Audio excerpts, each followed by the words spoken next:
हाय viewers, मैं हूं Shahid Siddiq with technical mind pro channel. आज की इस वीडियो में हम डिस्कस करेंगे वर्क परमिट सिस्टम।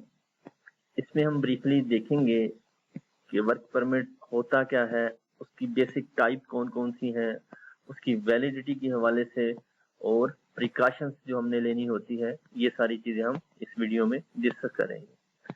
अगर आपने अभी तक चैनल को सब्सक्राइब नहीं किया तो please subscribe the channel and click the bell icon ताकि आने वाली वीडियोस आपको मिलती रहे। सबसे पहले हम देखते हैं कि परमिट टू वर्क होता क्या है। The permit to work is a document which defines the agreed work to be done on the identified equipment and the precautions to be taken।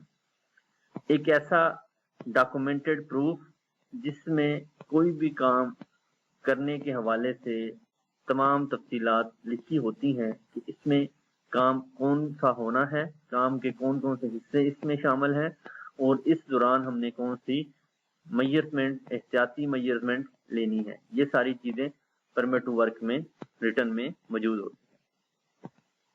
सबसे पहले हम देखते हैं कि इसकी बुनियादी तौर पर कौन सी टाइप्स हैं।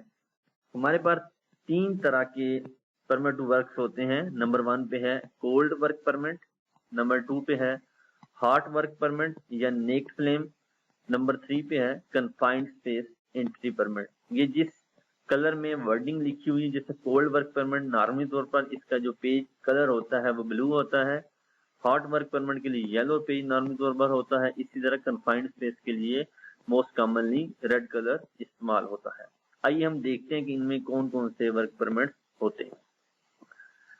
कोल्ड वर्क परमिट में number 1 construction, maintenance, HVAC repairing, vessels opening और closing, demolition, blinding, deep blinding, ये सारे वो काम है जो कोल्ड वर्क परमिट में इंक्लूड किए जाते हैं। ये बेसिकली हॉट वर्क परमिट और कन्फाइंड वर्क परमिट से कम क्रिटिकल जो एक्टिविटीज होती हैं वो इसमें शामिल होती हैं। अब हम देखते हैं कि नेक्ड फ्लेम या हॉट वर्क टू परमिट में क्या चीजें शामिल होती हैं। कोई भी ऐसा काम जिसमें फ्लेम, स्पार्क, हीट जनरेशन या any other form of ignition हो, यानी कि जहां पे आग लगने का खतरा हो, उसको हम नेक्ड फ्लेम या हॉट वर्क परमिट में कंसीडर करते हैं। इसकी जो मोस्ट कॉमन एग्जांपल्स हैं वो वेल्डिंग है, गैस कटिंग है, ग्राइंडिंग है, ड्रिलिंग, इलेक्ट्रिकल वर्किंग। ये जितने भी काम है, अगर आप इन पिक्चर्स में देखें, यहाँ पे आपको वेल्डिंग नजर आ रही है, ग्राइंडिंग नजर आ रही है, कटिंग नजर आ रही है, तो ये सारी चीजें नेक्ड फ्लेम या हॉट वर्क परमिट में कंसीडर की जाती हैं। अब इसमें क्योंकि आग लगने का खतरा होता है तो ये क्रिटिकल है as compare to cold work permit. इसमें कुछ एहतियाती तदबीर भी की जाती हैं जिनमें ये कुछ मैंने लिखी हुई भी हैं। 1 डेडिकेटेड फायर वॉचर, एक फायर वॉचर डेडिकेटेड होना चाहिए लाजमी। जब एक्टिविटी की एग्जीक्यूशन हो रही होती है तो एक पर्सन फायर मॉनिटरिंग के लिए, फायर वॉचिंग के लिए लाजमी तौर पर मौजूद होना चाहिए। उसके पास अप्रूव्ड फायर बॉक्स होना चाहिए जिसमें ऐसी तमाम चीजें होनी चाहिए जो एक आग लगने की सूरत में आग को बुझाने के लिए या कंट्रोल करने के लिए मददगार होती है। फायर एक्सटिंग्विशर लाइट उसका मौजूदगी होना चाहिए। इसके अलावा अगर आप इस पिक्चर में गौर करें, ये देखें पार्टीशन भी की हुई है। जहाँ पर आप वर्किंग कर रहे हैं तो वहाँ पे एरिया की सेग्रीगेशन भी करनी चाहिए, उसको सेपरेट भी करना चाहिए ऐसी चीजों से जहाँ पे स्पार्क लगने के या कुछ चीजें ऐसी होती हैं जो जल्दी आग पकड़ती हैं, उनसे सेपरेट करना चाहिए।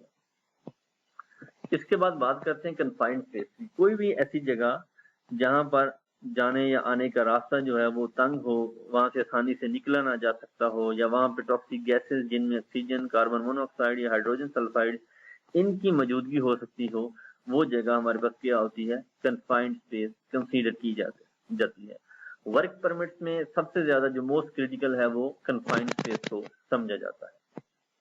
इसमें जो हमने एहतियाती तदाबीर करनी होती हैं उनमें सबसे पहला काम जो है वो टॉक्सिक जो गैसेस होती हैं उनकी मौजूदगी चेक करनी होती है कि क्या वो जो परमिजिबल रेंजेस हैं उनकी उस रेंज में है जिनमें हाइड्रोजन सल्फाइड है, जिसको डेथ गैस भी कहते हैं, ऑर्डर लेस होती है, उससे इंसान की बहुत जल्दी डेथ भी हो सकती है, उसकी मौजूदगी तो नहीं। इसी तरह ऑक्सीजन की क्वांटिटी देखते हैं कितनी परसेंटेज उसकी मौजूद है या कार्बन मोनोऑक्साइड की कितनी क्वांटिटी है।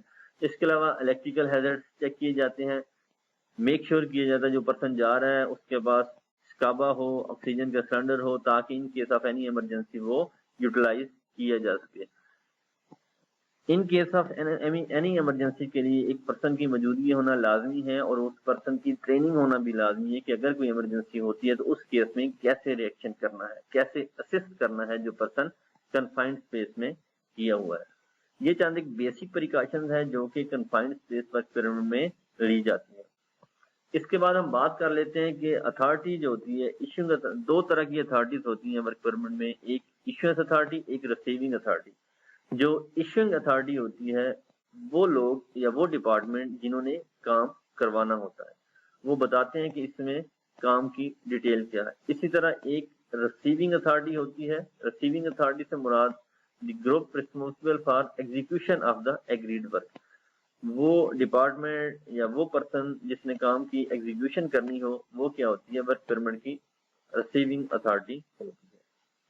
رسپانسبلٹیز کی اگر آپ بات کریں تو ورک پرمٹ میں تین ڈپارٹمنٹس یا تین پارٹیز جو ہیں وہ رسپانسبل ہوتی ہیں. نمبر 1 پہ ایشوئنگ اتھارٹی, نمبر 2 پہ ریسیونگ اتھارٹی, نمبر 3 پہ HSE ڈپارٹمنٹ. نمبر 1 پہ جو ایشوئنگ اتھارٹی ہے وہ ذمہ دار ہوتے ہیں کہ ایگزیکٹلی انہوں نے بریفلی کنوے کرنا ہوتا ہے ریسیونگ اتھارٹی کو ان ریٹن فارم, وربلی بھی, کہ اس میں آپ کے پاس جو کام کرنا ہے وہ اس کا اسکوپ آف ورک کون سا ہے اس کو ڈیٹیل میں بتانا ہوتا ہے.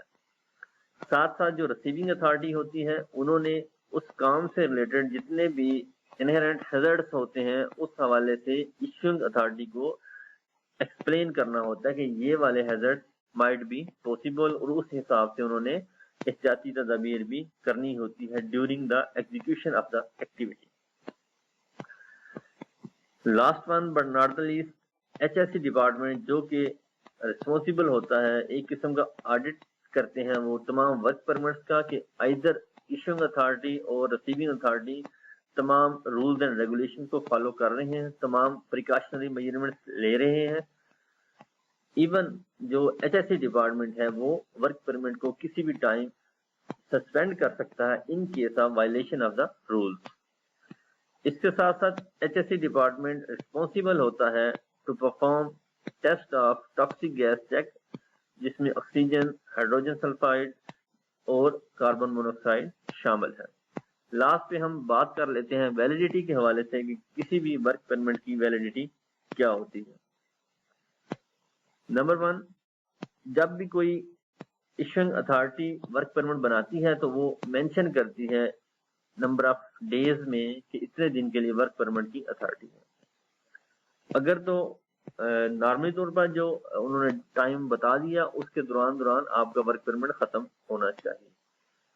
میکسیمم جو کسی بھی ورک پرمٹ کی ویلیڈیٹی ہو سکتی ہے وہ 7 days تک ایشوئنگ اتھارٹی الاؤ کر سکتی ہے. اچھا, اب بعض اوقات یہ ہوتا ہے کہ ایشوئنگ اتھارٹی نے ویلیڈیٹی 2 days لکھی ہے, آپ کا کام کمپلیٹ نہیں ہوا, تو اس میں کیا ہوگا, ایکسٹینشن ہوگی یا کیا ہوگا, اس میں آپ کو ورک پرمٹ دوبارہ سے ایشو کرنا پڑے گا. وہ والا پہلے والا جو ورک پرمٹ ہے اس کو آپ کلوز کریں گے وتھ ریمارکس کہ ورک ابھی کنٹینیو ہے اور نیا ورک پرمٹ بنے گا. یہ ہمارا آج کا ایک چھوٹا سا ٹاپک تھا. میں امید کرتا ہوں کہ آپ سب کے لیے یوزفل ہوگا. اگر آپ نے ابھی تک چینل کو سبسکرائب نہیں کیا تو please subscribe the channel, like and share the video. Thank you.